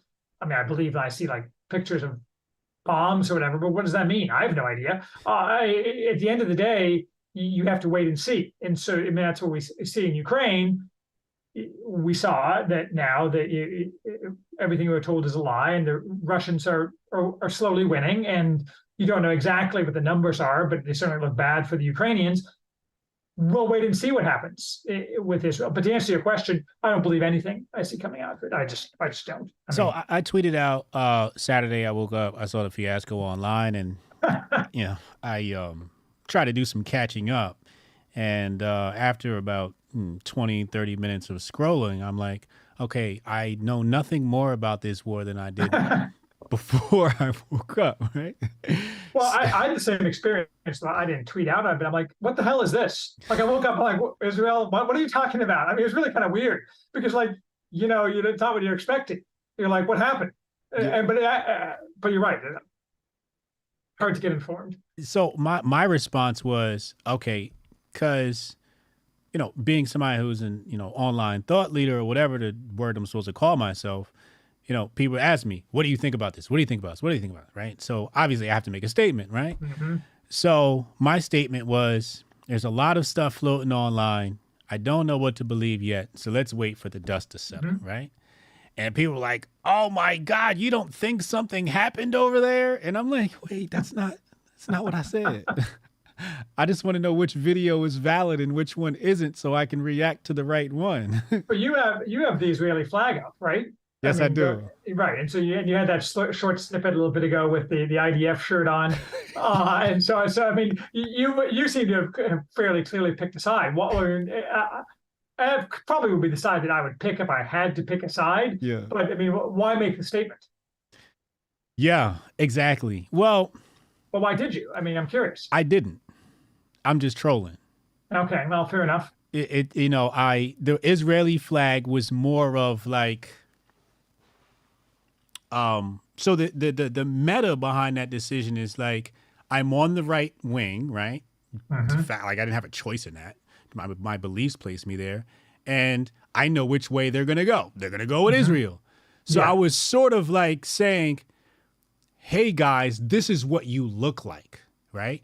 Like when mm-hmm. the Ukraine war popped off, everybody put the Ukraine flag in their bio. And I'm like, oh, this is kind of weird. When something happened in France, it was pray for France. So I was like, oh, here's my opportunity to be a flag guy, right? Put a flag in my bio, right? That looks good. Thank you. I can't take it down. I wanted to take it down, but I can't because my profile is still under review every time you change your name. But I just did that as a thought experiment to see how would people react to that, right? Mm-hmm. And what would happen and who says what. So you get like the black faction. They're like, oh my God, I can't believe you chose Israel. And to me, my position is it's above my pay grade. I haven't picked a side. Mm-hmm. I've picked a side based upon anecdotal reasons, right? Like I had a Palestinian guy screw me in a deal, and I've never had a Jew screw me in a deal. So I'm like, you know what? I'm with Israel, right? Well, I mean, that goes back to the under the surface social shaming I was talking about. There's a lot to be said for social formation based on the things like that, right? Yeah. So I think that makes sense. Yeah. So I've picked a side based upon my own personal experience, but that has nothing to do with the Israeli-Palestine conflict to where I'm like, technically my view is, it's none of my business. Yeah. And that's kind of my view too, ultimately. Yeah, and I'm like, I don't think America should be involved. Yeah. However, I think America and Israel married. So. Right, much more so than Ukraine, right? And I mean, Ukraine is just naturally is in the Russian sphere of influence, like Taiwan is the Chinese sphere of influence. What we're doing over there is just dumb, right? And I mean, we don't even have the excuse that Ukraine makes computer chips. And so, but the Israel thing is not within somebody else's sphere of influence, and we are kind of married. What I don't like is this idea, this like Nikki Haley idea, or all these kind of neocon types on the right who are an attack on Israel is an attack on America. I mean, that's just not true. It may be in our interest to help Israel out, but it's just not true. And it's not even a serious statement. I mean, if it really was an attack on America, they would be acting totally different, and the whole country would be acting totally different. Because like 9/11, I mean, I understand this is probably Israel's 9/11 moment or whatever, but it's not our 9/11 moment. We already had our 9/11 moment. We don't need to have any more of those, please. So, and no one's treating it like that. So it's not a serious statement to say it's an attack on America. Yeah. Yeah. And even some of the allegations about rape are now coming out saying, okay, there's actually no proof behind some of that stuff. So like the dust is clearing. Yeah. I mean, and that's just goes back to what we were talking about earlier, which is who knows what's going on. But things like rape accusations are very easy to make, and they stick in people's minds. And so, I mean, I'm surprised. Yeah. So, I in regards to what you said, right? Like a war with Israel is a war on America, whatever. Nikki Haley, I really don't rate her, but I look at it as I'm pretty sure Israel could handle themselves against those Palestinians. Mm-hmm. I don't think they need any help. I think, yes, that's no doubt true. But the real problem is, how do you solve the problem? That was getting attacked on Twitter a little bit. I don't typically get a lot of hate stuff on Twitter, but I pointed out that ethnic cleansing works. Ask oppression. Right, Western Poland was Germany for 1,000 years, and the only Germans there now are tourists, and that's very sad for the Prussians, but that's what happens when you lose wars. You can understand the perspective of the Russians and the Poles in that case, but what do they even look like? I mean, so, yes, you can say it's objectively true to say ethnic cleansing solves problems, and the Israelis have this big problem because all this like making nice with the Palestinians clearly isn't getting them any closer to permanent peace. Quite the opposite. But I mean, ethnic cleansing by a first world country in the 21st century. I mean, I'm like, no one wants to go there. I mean, I don't want to go there. It's just so. What's the solution? I don't got a solution. I just don't. Yeah. Do you believe in false flag operations? I mean, obviously they exist throughout history and to a limited extent, but I think I generally am not a big believer in large scale false flag operations. What are you thinking of in this context? Pearl Harbor. Well, Pearl Harbor, I mean, wasn't a false flag operation since it really was the Japanese, but I definitely agree that Pearl Harbor was known in advance, at least to some degree, and was allowed, likely encouraged, allowed in order to accomplish the Roosevelt's administration's desire to take America fully into World War II. But I don't think it's a false flag because they really were Japanese. And when I say false flag, I would mean like people dressing up as Japanese, pretending to be Japanese, in order to fake it out. Okay. So maybe we're talking different things. I'm talking like false. Like I don't believe that you can run a false flag, in my sense, on a large scale. But I do think that people have hidden agendas that they allow people to do things, even though that they think will be beneficial for them, that are bad for the country, because they think it'll accomplish their goals. Yes. Yeah. So I use the term false flag loosely in that sense, right? Where you gave the literal sense, but I would look at the border, our border crisis, to be very much similar as Israel. Like we're letting these people in order to create chaos within our own country, to create new legislation and more power for the oligarch, right? Yes. Destabilization. So that's the angle I'm looking at this thing, where I looked at Israel as impenetrable by a Palestinian, right? Mm-hmm. And to say some guys used a bulldozer and some bikes and crossed over, I'm like, I don't know if I could believe that official story. Yeah, I totally agree. And like for decades, we've been told that Mossad is so good at human intelligence, right? Like we rely on satellites, but like the idea that, I mean, Mossad's entire stock and trade is supposed to be like, getting, compromising information on people, blackmail, girlfriends, boyfriends, this is what they're supposed to be good at, like running blackmail ops and sex ops, and like they can't get like any information out of any like mid-level Hamas guy like before the day of. Just doesn't make any sense, right? I mean, or else they're just they're like the CIA now, where they're like that ad from last year where they were pushing this woman. I have generalized anxiety disorder and I work for the CIA. Apparently, I'm too anxious to go run sex ops in the West Bank and when the Gaza Strip anymore. I don't know. It's weird. I agree. Yeah, it's something's fishy there. And all right, let me not say anymore because I got to appear on Fox in a couple of weeks. And I want to make sure they don't cancel my interview. Isn't it strange that, well, it's not strange, but what is that where we have to limit our speech because of what's socially acceptable based upon other people's ignorance of facts and history? Well, I think, back to our earlier discussion, I think people should have to limit their speech to a certain degree simply because of social pressure. Yes. I agree it shouldn't be based upon ignorance, but it's not based upon ignorance so much now. It's based upon ideology. Left-wing ideology is triumphant, and so they want to suppress the ability of people to contradict them. But there's always going to be some of that. If I was running things, left-wing speech would be suppressed, not necessarily legally, but when you say stupid things, bad things would happen to you. This idea that somehow the marketplace of totally free ideas will lead to total happiness only works for an educated and virtuous populace. So I think we should really have some limitations on speech. I just don't like the ones we have. Yeah, I like that because I definitely would come in with Bolshevik style suppressions of speech.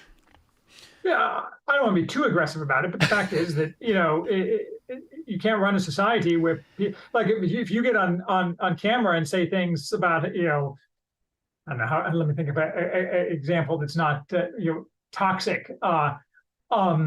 Whatever you say, inappropriate things about the relationships you want to have with children.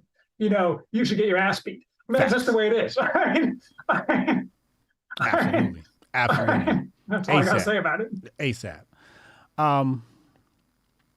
Any other thoughts on Israel before we go to some current news on CBDCs and AI? I do not have any other thoughts on Israel. Good. It's really confusing to me. Good. I'm glad.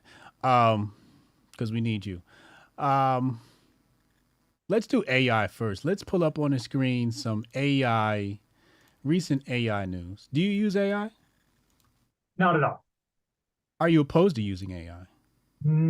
No, I'm a techno-optimist, and I'm big on space travel and so on. So unlike some people on the right, I'm not. I mean, I also at the same time people believe people should spend more time on the land and farming, but I don't think those two things exclude each other. If by AI you mean LLMs like ChatGPT, no, I don't use those things at all. I'm not opposed to using them.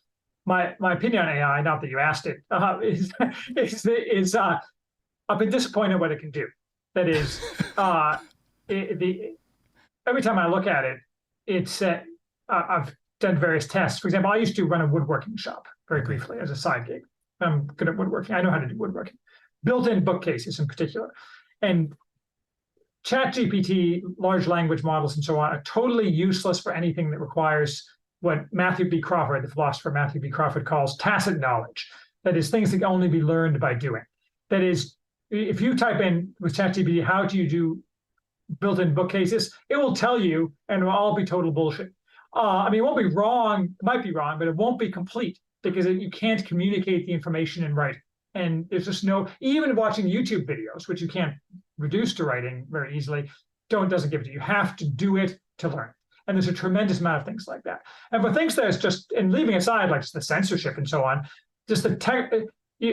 I went to learn about the Battle of Nicopolis, which is in 1415, I think, one of the sometimes called the Last Crusader Battle. Is it 1415? Anyway, I'm getting old. But it'll just regurgitate Wikipedia or some crap, which is bad enough. And so you really need to go to a book that has the Battle of Nicopolis. And I suppose for like writing descriptions of real estate, houses or something, it's probably fine, I guess, but I don't have any use for it, I guess is my point. Nor do I think it's particularly game changing. Damn. Wow. You tell me. I mean, you have a different perspective. So I have these arguments occasionally with people who are very think this is going to change everything, or like Mark Andreessen has written some stuff online talking about how everyone's going to have a caring teacher who will support you. I'm like, I just don't see any of this. Damn. See, I like your take because everybody's talking about AI becoming self-aware and all this dangers of AI. And I'm like, it's not that impressive now. Yeah. It's just a language processing model. It's not doing anything fancy. No, and it doesn't think. This is an example of what they call the first step fallacy.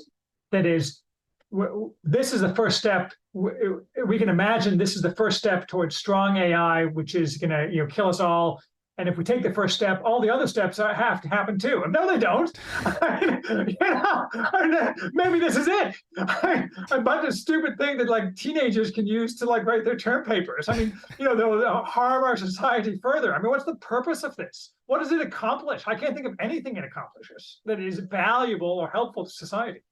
Yeah. So my main usage is where I think it's valuable to entrepreneurs is it eliminates outsourcing to Russia and Pakistan as far as, just personal assistance, right? It can do things that a personal assistant normally would do.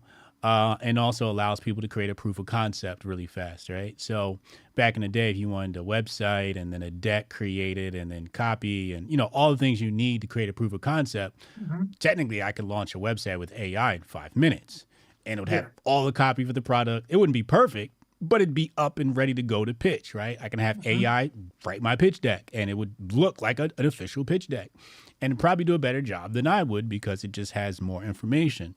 So I see this as something that makes it easier for somebody who wants to start a business or run a business. You as a multimillionaire, you've already made your success, so I don't see why you would need it, right? No, I think that's true. But let's say I want to get back into business.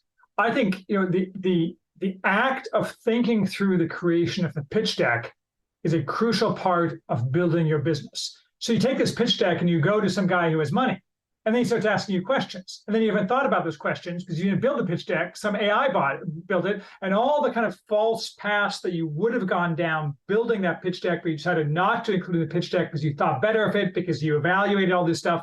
You just don't have that knowledge because it's not in your head, because some cretinous cloud thing built it for you. So yeah, maybe faster, but I got to think that the product may look as good, but what's in your head as the entrepreneur, not you, but you, the abstract entrepreneur, is vastly inferior than would be in your head had you built the pitch deck yourself. I got to think that's the case almost all the time. I disagree, but I also agree. I believe that the AI is only as great as the person using it, because if you don't input the right information, your pitch deck is going to be shitty.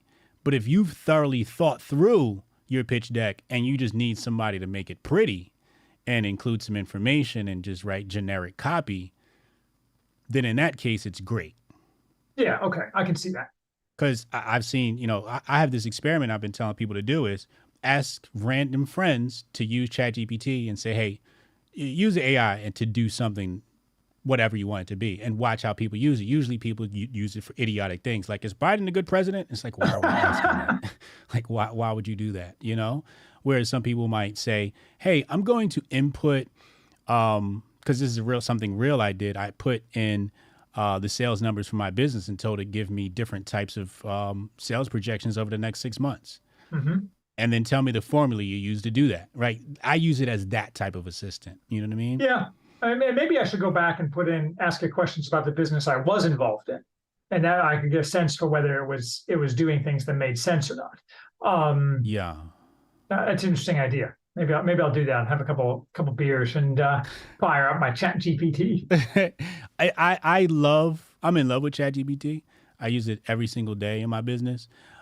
Even like for customer service emails, I'll say, hey, here's what the problem this person's having. Here's my general response, write the email. And it just writes the email like some white secretary I paid $20 an hour to do, right? Well, I can see that. I can see that. I mean, my entrepreneurial style was always very much, I do everything. Like, even when the company was, past like 50 million bucks in revenue, I would enter all the bills myself. Damn. I mean, B2B is not as many bills, but I'm a control freak. So maybe part of it is the fact that I'm psychologically damaged, unable to conceive of giving up control to something in the cloud. Maybe I just need to revisit my own, get my head shrunk or something. So that's me, right? I'm the control freak, and being an entrepreneur, or actually being a consultant for businesses. I've consulted many startups, et cetera, et cetera. That control freak doesn't work too well. You have to at some point trust people to do things. Mm-hmm. So that was something that I sympathize with you, where I've been learning to give up control for things. Otherwise, all of my time is just reserved to things that I really shouldn't be doing. And I think that's part of growing a business, is knowing what you should be doing and what you shouldn't. Now, you said maintaining bills. Maybe that's something you should have been doing because it's got to do with money. Well, it's part of the reason I did it. I mean, by that point, I had a great team. Not that I managed to. I got lucky to have a great team, fantastic team of people. So I was kind of left. They were so good that I had the time to do the bills. Would really be a better way of looking at it, right? If I had to do all their jobs and do the bills, that would never have worked. Right. But I was sitting in my office twiddling my thumbs, and so I'm like, I'll just keep entering the bills. And I was obsessed with the numbers. And you're a numbers guy. I would get into the system on the weekends, and people would be, there goes Haywood again. I'm getting emails asking me questions about these numbers. Yeah. All right, let's get into the AI update of the day. Excuse me. G7 nations discuss AI regulation. Now, real quick, I hate regulation of all sorts. So when AI came about, everybody's like, oh, AI is bad, AI is this. And I'm like, no, what's going to happen is AI is like free for the public now. And what they're going to do is they're going to regulate it and raise the barrier to entry so you can't use it in like a year from now. Even if you want to start an AI company, now you're going to need a license and all these different regulations things, which again, I'm like Lindsey Graham here, where everything's communism, it's like it's a attack on the middle class, right? Because AI can help you become part of the upper class. So I look at regulation as hindering that. So with this story today, what they're saying is Canada, France, Germany, Italy, Japan, and the UK, U.S. all have differing opinions on monitoring companies' progress. They said the U.S. opposes oversight, while the European Union advocates for a mechanism to ensure compliance and publicly expose companies violating the code. So there's not going to be a law, but more like, hey, we're going to just expose and advise these companies, which, law is usually going to come thereafter. Because they always say this is not a law, and then wake up next year and a law. So some of the things they say here is make reports on safety and security evaluations public, and share information with organizations, including governments and academia. Report to you. Report to you. Anyway, disclose privacy and risk management policies and implement controls for physical security and cybersecurity. And again, I believe this stuff can be handled by the private market. Identify AI-generated content with watermarking or other methods. Now, that's something I'm very interested in, right? Where we saw all of these reports coming out of Israel, Palestine, and I'm like, can we get an AI bot that just goes, hey, this video is from 3 years ago. It's not recent. This person's a liar in real time. I would love to see that type of AI application. That's not what they're going to give us. The people who are bad actors are never going to watermark their stuff. It's just going to be an extractive device for good actors. Bingo, pretty much. Invest in research on AI safety. I'm like, what the fuck is AI safety? I mean, when I read the word safety nowadays, I assume it's just an attempt to control the political narrative. like to prevent Europeans from asking inconvenient questions about all the people who keep showing up, and I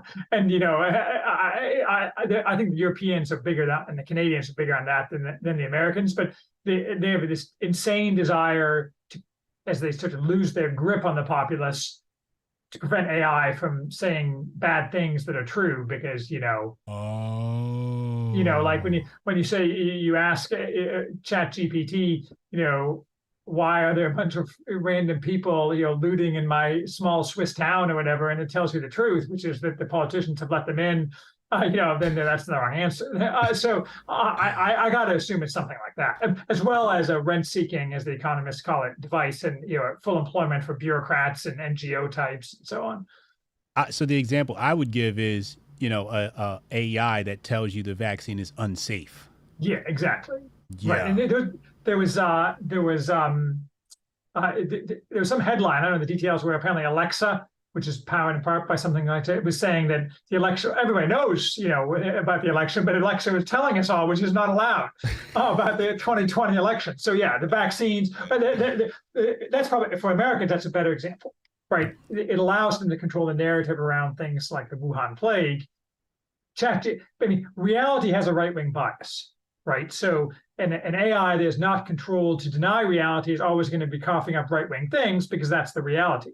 Not 100%. Like that 5G thing last week, where the government warning signal was going to trigger all our phones to turn us into zombies. Yeah. That wasn't real, right? So that would, but things that are real, like concerns about the vaccines and so on, ChatGPT will not give the party line, and that's why when they say safety, I think that's what they mean. Hold on, real quick. I gotta have people do a mission, because you just said something right there that was so prolific. Reality has a right-wing bias. I need y'all to type that in and at The Worthy House and quote him. Reality has a right-wing bias. Wow. That's a bar. That's a bar. You're like a modern-day philosopher. What else they say here? Prioritizing developing AI systems that address global challenges, including climate crisis, health, and education. Yeah. More theft from the people. Adopt international standards for testing and content authentication. Control the data going into the system to protect intellectual property and personal information. Again, I think private markets should be able to handle that. It is a valid concern, having my work stolen and my voice is being out there. Definitely a valid concern. All right, let's go to my pet project or pet study, CBDC. And we have an update on that. Okay, here it is.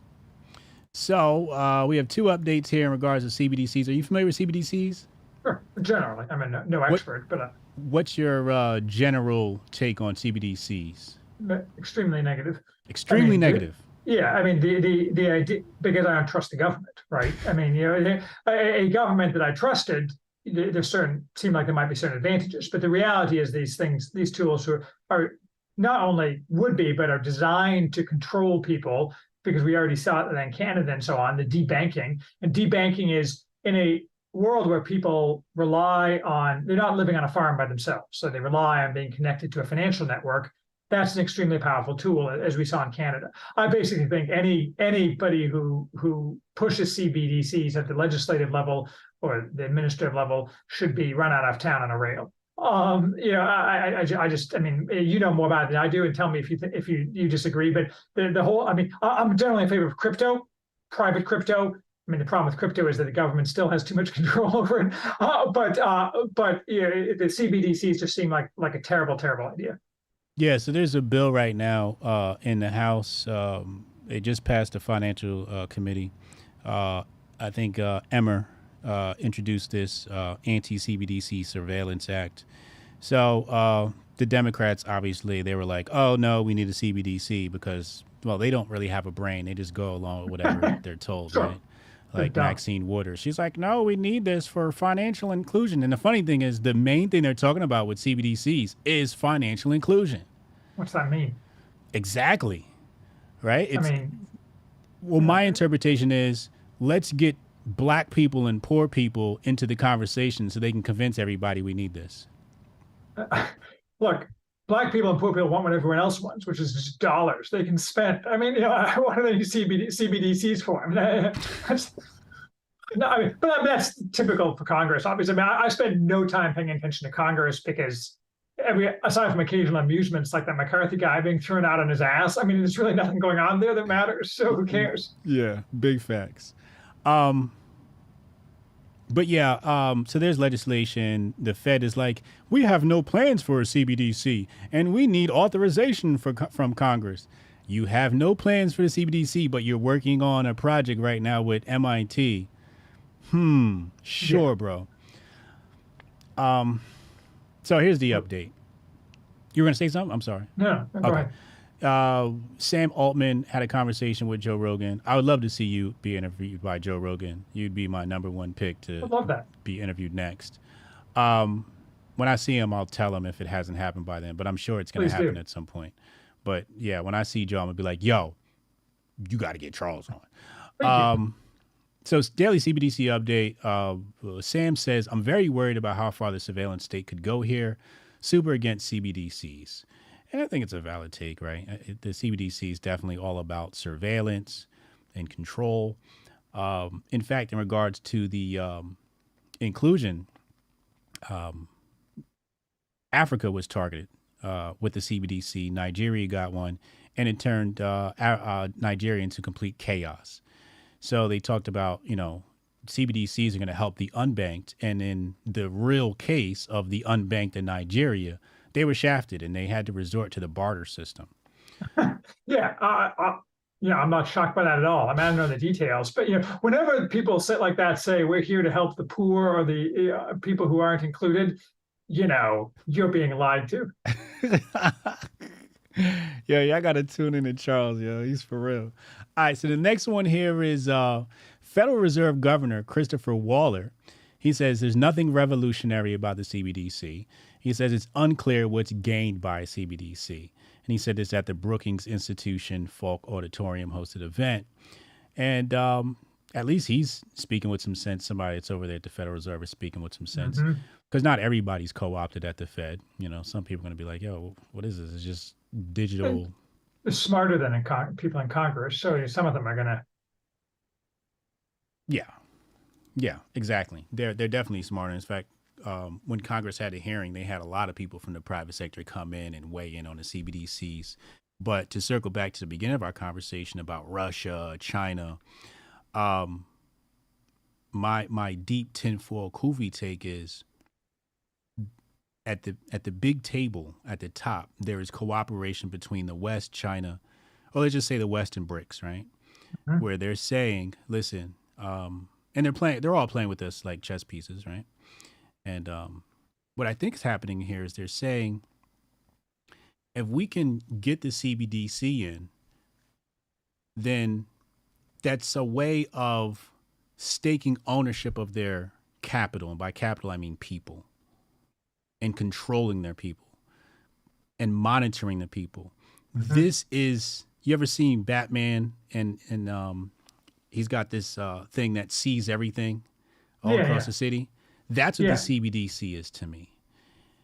At least from the surveillance perspective, where you can see every single transaction, control every transaction, and then limit what people are spending money on. That's bad. Yeah, but I think there is some cooperation that's saying, look, I'm going to put a CBDC for my country, and that's going to separate these people from your people. And now the United States has some real accountability of who's doing what and where. Because right now with cash, you can't really do that. You can't see every transaction. But if every transaction is digitable, traceable, and programmable, you can even make projections on how to control the market, how to control how people spend their money. Because certain incentives can be placed and programmed into the smart contract and says there's a 10% discount on X product, or there's a premium on this one. Well, wasn't New York several years ago that like banned the sale of big gulps or something? Yeah. I mean, don't get me wrong. I think big gulps make you fat, so you should not have too many. But that's the kind of thing you would have. Pretty soon they would like mandate that you can't have big gulps. I mean, it's un-American. I mean, I say that unironically. It is un-American. I mean, maybe people should be stigmatized for having too many big gulps, but the government shouldn't have anything to say about it. Yeah. It's just sad to me that black people are going to be used to pass this thing. Poor black people specifically, and then the talking heads of black women in the left. Black women on the left are they're like the German shepherds for the left. Have you noticed that? I haven't, because I don't watch much. I watch almost no TV, so I never see the talking heads. Well, I watch the Twitter and I see the talking heads like Maxine Waters, Ayanna Pressley, and then the ones in the media like Jamel Hill, and or the one in Supreme Court, Ketanji Brown Jackson, right? I see references to them, but I try, because I'm old, I tend not to watch video, so all I do is ever read stuff rather than see the talking heads. See, I have to talk about the talking heads because of my profession. Yeah, I'm fortunate that I just don't have the patience to sit there and watch people yammer. Well, let me tell you, black people are being used to push legislation in this country. Well, I believe that. Yeah. And legislation that works against us all, steals our rights, and it's just sad for me to see. I just hate seeing it. And the CBDC is going to be brought about. You're going to see a big Black Lives Matter, not Black Lives Matter literally, but you're going to see a big, it's racist if you don't like the CBDC. Yeah. I don't know, man. I don't know much about CBDCs. I haven't been particularly concerned about it. They're starting to make me concerned about its actual implementation. So now I have to go educate myself some more and buy gold or something. It is, in my opinion, the most important topic to look into as far as the future of our nation. Oh, okay. That's a high recommendation. I will prioritize. That's why it's the only thing, the main thing I talk about in this channel, CBDCs. I would start with something called Bitcoin's Evil Brother. It's a video, and I think he wrote about this too, by Cyprian, and he goes into it in detail. Right. But the name of the project is called Project Hamilton. As you know, Alexander Hamilton is the reason why we have central banks. Completely violated Article 1, Section 8, left up to interpretation or whatever. And here we are. Yeah, and exactly. And here we are. But Adam Weishaupt says, you let me control the nation's money. I care not who makes its laws, right? So laws are going to be enforced through the CBDC, through money. Yeah, that's not going to be good. I totally agree, because I mean, as we came in on this conversation, the current regime sucks. So allowing them to control things through the money supply is a recipe for complete tyranny as opposed to partial tyranny. Yeah. So you have this project. What is it? The Waywood? Well, my website's The Worthy House. The Worthy House. Which consists of my writings, which are largely book reviews, or rather my own thoughts masquerading as book reviews, as well as some other pieces. So what's the website? theworthyhouse.com. Okay. And it's just basically you. That's not an organization or cult. Me, myself, and I. All three of them. It's just you in that house. Yes. Oh, damn. I thought we had a cult going in. Well, the reason it originally called The Worthy House because I conceived of it as a multi-author thing, but then it just became just me. So, now just egotistical bonfire of my ego. That's going to be my new favorite place. I told him in the green room, y'all. So my audience knows I don't listen to anybody online. Like, people who do you like listening to? I'm like, nobody. I just read books and stuff, right? Where I'm very much like you. I don't watch videos. I usually just read. Give me the facts, right? But this guy right here, Charles, it's somebody I'm going to have to read and study. Because when I usually deep dive into somebody, I'll just binge on a month straight and devour all of your content. Then I'm an expert on it. And then I'll go on to the next guy. But ladies and gentlemen, you definitely want to glow into this guy. If you haven't figured it out already, he's an absolute genius when it comes to our country and history. And now I know why I used to go to history. Your dad was a history teacher, so now it totally makes sense. Awesome. Yes, well, thank you. I appreciate it. Thank you for coming on my channel. Been an absolute pleasure. I'm gonna have you back. I don't know when, maybe in a month or two Love or to. something. But Yeah. you know, I got Love so to. many things I love to pick your brain about, and that's gonna be after I devour your content. Well, and no doubt the world will have thrown out many new surprises for us to discuss. So We had nothing short on that. awesome. Thank you. Hang out in the green room. I'm just gonna close out the show right Yeah, here. awesome. Ladies and gentlemen, another Grift Report. I will see you tonight for the Patreon show, patreon.com/Hotep's told you, Uncle Hotep. Obviously, we were talking about Israel, Palestine, et cetera, and the new findings. And I'll be back tomorrow at 2 p.m. Hotep and Bill.